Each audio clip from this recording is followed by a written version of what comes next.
La Federació de Moros i Cristians d'Oliva celebra el primer centenari de la festa a la ciutat amb l'exposició Un segle de records. Es tracta d'una extensa mostra de la història dels moros i cristians al llarg dels seus 100 anys. El Museu Etnològic, l'Enginy, la Torre de la Comare o, així, la Casa de la Cultura són els llocs on es pot visitar l'exposició de 100 anys dels moros i cristians. L'Ajuntament d'Oliva ha cedit els 4 espais i alhora ha inaugurat els recents reformats Enginy de Sucre i Torre de la Comare del Palau Comtal.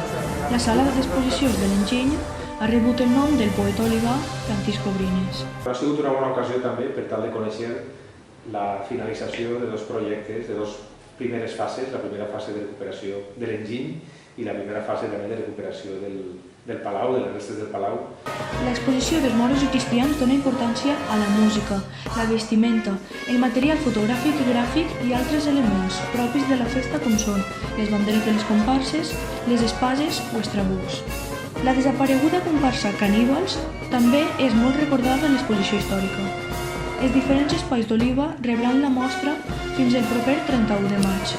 No obstant, la Federació de Moros i Cristians demana un espai municipal permanent per crear un museu de la festa a Oliva. Una bona idea, igual com tenia el Museu Arqueològic o l'Etnològic, pot ser un museu dedicat a la festa en general, que en Oliva és molt representativa.